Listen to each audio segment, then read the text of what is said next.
చాలా అంటే చాలా రుచిగా ఎప్పుడైనా ఈ విధంగా రెసిపీ తయారు చేసుకోండి. Hello friends, welcome to Andhra kitchen. మరి కొత్తిమీర కాంబినేషన్తో తయారు చేసుకునే రెసిపీ కోసం ముందుగా మనం కొత్తిమీర తీసుకొని శుభ్రం చేసుకున్న తర్వాత కొత్తిమీరని కట్ చేసుకోవాలండి. కొత్తిమీర వచ్చేసి మనకి ఎక్కువ పడుతుంది. కొత్తిమీర కాంబినేషన్తో ఈ రెసిపీ అనేది తయారు చేసుకుంటున్నాము. ఈ విధంగా కట్ చేసుకున్న కొత్తిమీరలోకి ఇప్పుడు కరివేపాకు వేసుకోవాలి. అందరూ సాయంత్రం అయితే బజ్జీలు బోండాలు వేస్తుంటే మా ఇంటి దగ్గర ఉన్న బాబాయ్ హోటల్లో ఈ విధంగా కొత్తిమీరతో రెసిపీ అనేది తయారు చేస్తున్నారండి. ఇప్పుడు ఈ కొత్తిమీరలోకి మనం కొంచెం గరం మసాలా కూడా వేసుకోవాలి. అలాగే ఉప్పు కూడా వేసుకోండి. గరం మసాలాతో పాటు కొంచెం ధనియాల పొడి, ఒక పావు చెంచా వరకు ధనియాల పొడి కూడా వేసుకోవాలి. ధనియాల పొడి వేసుకున్న తర్వాత కారం వేసుకోండి.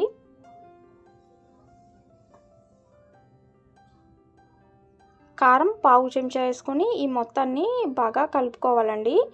ఇక్కడ మనం పచ్చిమిరపకాయలు వేయటం లేదు.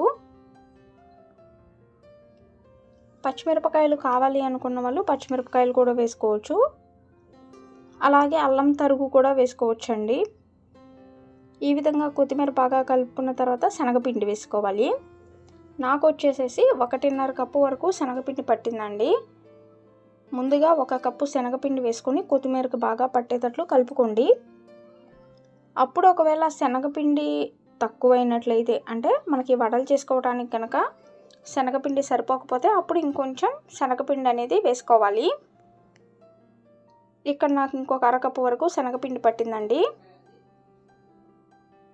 ఈ మొత్తాన్ని బాగా కలిపేసుకోవాలి. ఇలా కలుపుకునేటప్పుడు ఇంకొంచెం నూనె వేసుకొని కలుపుకోండి.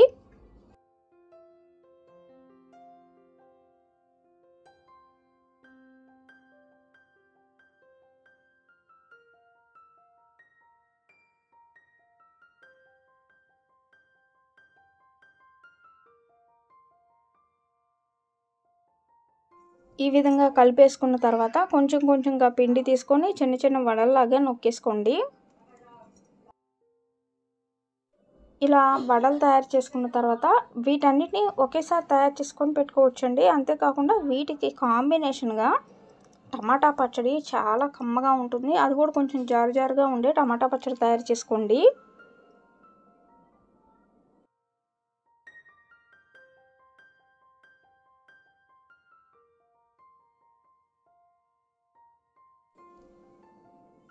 అయితే వీటిని నూనెలో వేసుకొని వేయించుకోవాలి. అయితే ఇక్కడ నేను మరీ ఎక్కువ నూనె వేయటం లేదని, మరీ డీప్ ఫ్రైకి సరిపడే ఎక్కువ నూనె వేయకుండా ప్యాన్లో ఈ విధంగా ఒక 4-5 స్పూన్ల వరకు నూనె వేసుకొని ఈ నూనెలో వేయించుకుంటున్నాను. బయట అయితే మనకి ఆ షాప్లో వచ్చేసి అయితే బాగా డీప్ ఫ్రై బజ్జీల మాదిరిగా ఫ్రై చేస్తారు. నేనైతే ఇలా వేయించుకుంటున్నాను.